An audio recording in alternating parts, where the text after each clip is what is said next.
Ngayon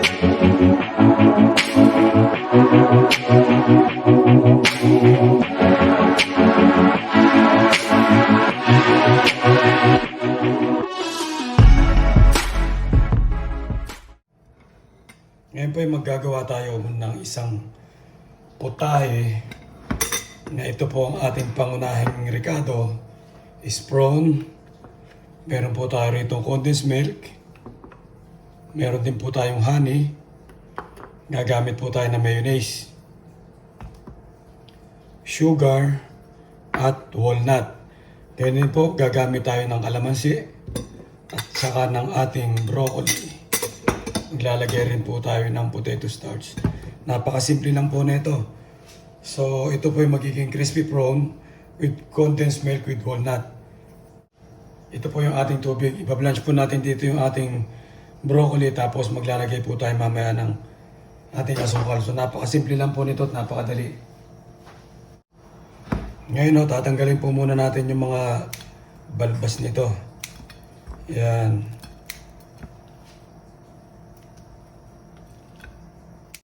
Kakailanganin po natin yung gunting para mabiyak po natin yung likod para makuha po natin yung kanilang bituka. Yan po. Kung meron po kasi inyong kutsilyo, pwede nyo pong gawin. Ayan.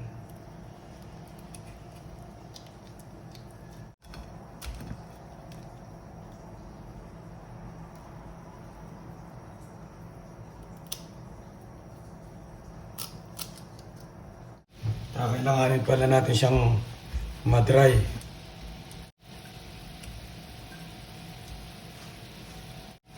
So, yung tubig po natin, lalagyan po natin ng ito. Kung nakikita nyo po, kumukulo, lagyan lang po natin ng konti asin. Lalagyan din po tayo ng baking powder. Isang kutsarita lang po. Saka po natin dito i-blanch yung ating broccoli. Purpose po nito, para hindi po tuluyang manilaw yung broccoli para ma-maintain po niya yung kanyang kulay. Blanch lang po natin ito ng mga 2 minutes. Okay na po yan. Tapos tatabi natin. Ngayon po dito sa ating prawn, ilalagyan po natin ito ng asin. Marination lang po. Okay na yan. Lalagyan po natin siya dito sa isang bowl. Tabi ko lang po ito rito. Lalagyan ko lang po ito ng tubig na malamig. Ngayon dito maglalagay tayo ng mantika. Papainitin lang po natin ito tapos piprito natin. Pero bago yan, lalagyan na natin siya ng cornstarch.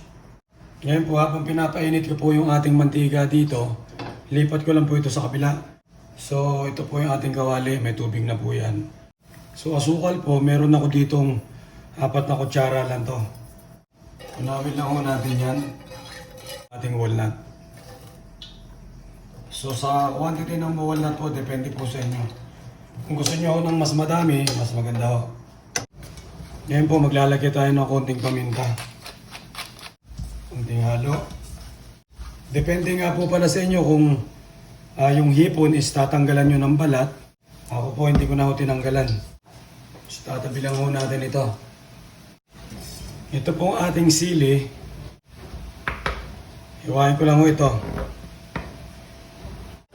So luto na po itong ating walnut. Set aside lang po natin ito rito. Ngayon mainit na yung ating kawali. Dito natin ipiprito ito ngayon.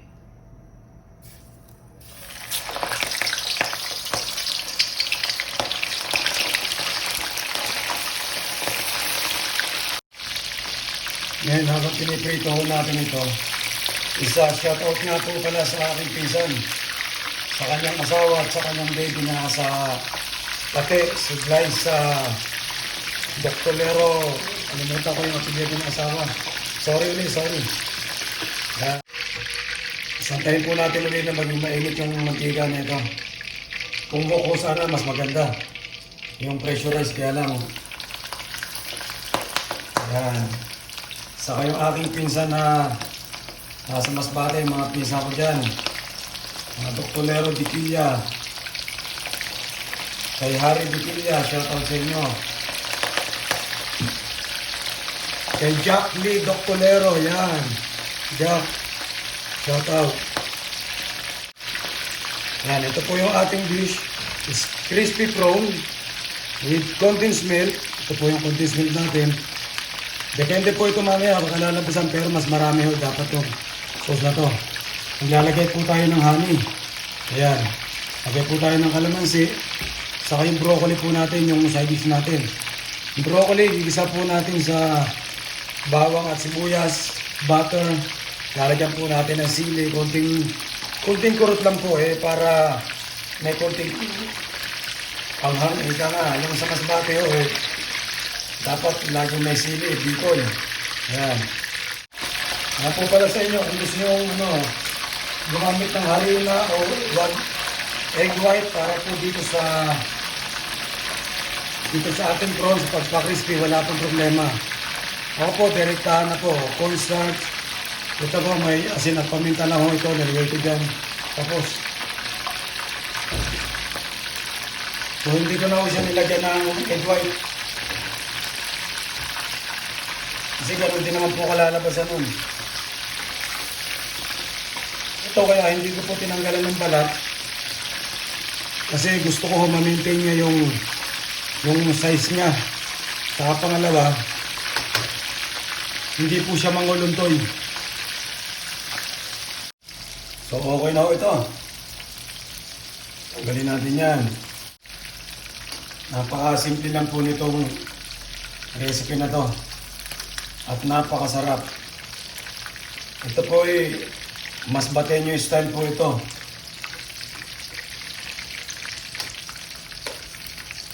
Sa amin po sa Masbate kasi halos talagang nasa dagat na po talaga. Palibot ng Masbate dagat kaya napakarami yung seafoods yan.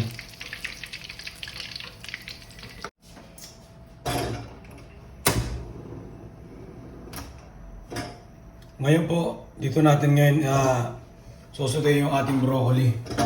Yun po yung side dish natin. Lagay ko po rito butter. Doon po sa mga bago pa lang sa ating channel, huwag niyo pong kalilimutan mag-subscribe. Like and bell po. Yung kalimbang dyan, kalimbangin niyo na po yan. Lalagay po natin yung ating bawang, sibuyas.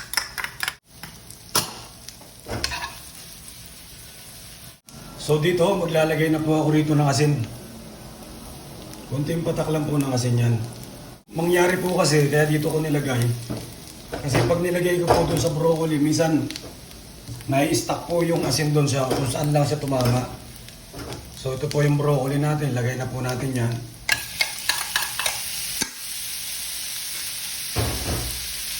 Sandali lang po, total luto na ho ito. Sandali lang po ito, tutos lang po natin ng ganyan. Baka ng bawang, okay na ho yan. Lagyan natin yung apoy, lagyan natin ng paminta. Ayan. Lagyan natin yung sili na ho ito dito.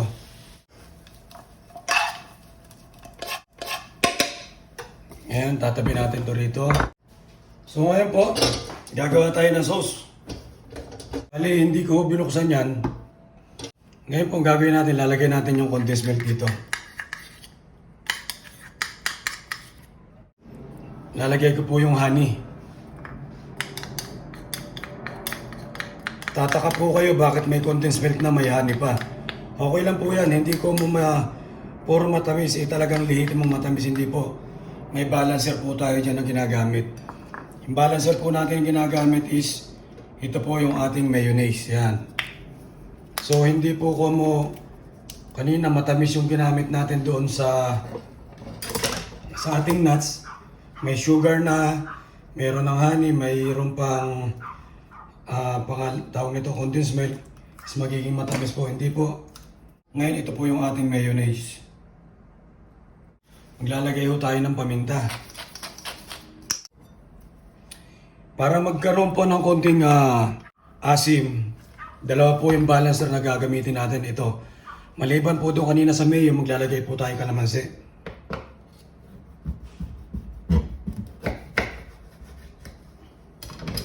So ito po.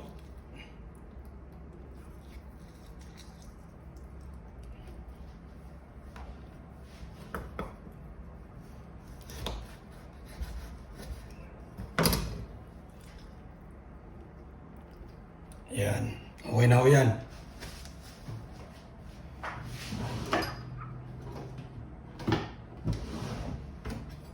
So, konting halo. Pag kulang po yung condense na ginamit nyo, pwede nyo pong dagdagan. So, ilalagay lang po natin ito rito.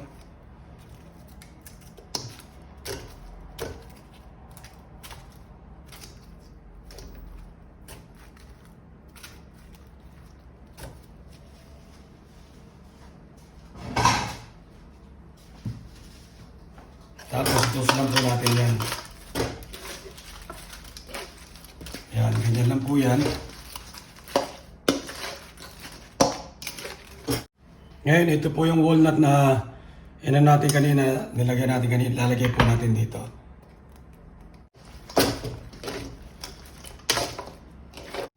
Sis! Basta. Ayun o. Halo. Mukhang bagong tabas tayo yan. Oh, ano na 2021 na ba? Eh. So, okay na po. Ngayon ipaplato na ho natin to. Napakasimple. Ito po yung special para sa aking pinakamamahal na esposa. Ayan, ganito lang po yan. Depende po sa inyo kung paano nyo po lalaroin yung pagpiplating yan. Pero para sa akin, laging dapat i-VIP syempre.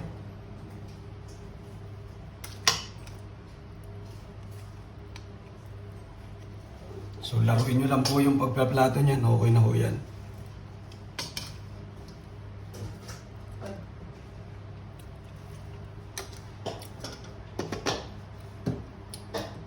Ngayon po yung mga walnut nito is dyan lang yan.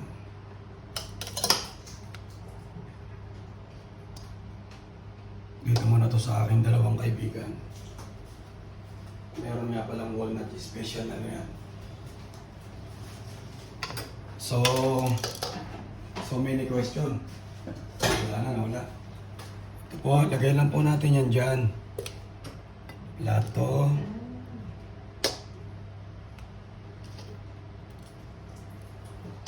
Ito po yung tinatawag natin na surprise attack.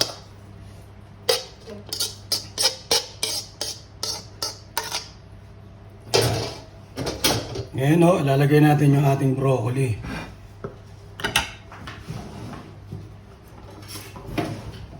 So, kailangan, sabi ko nga, laging balancer lagi. May kulay, dapat may kulay ang buhay lagi.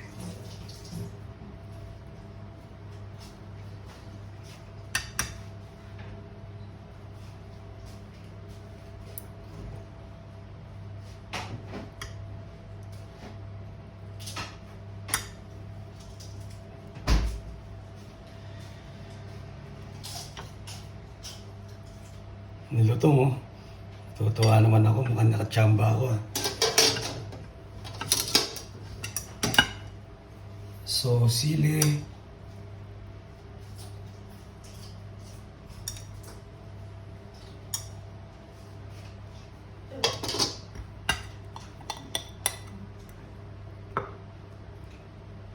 Okay.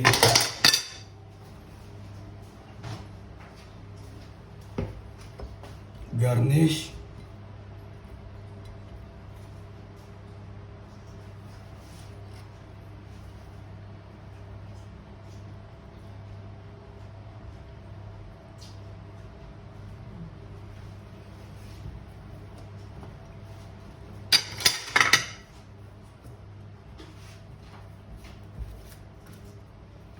So, ito na po.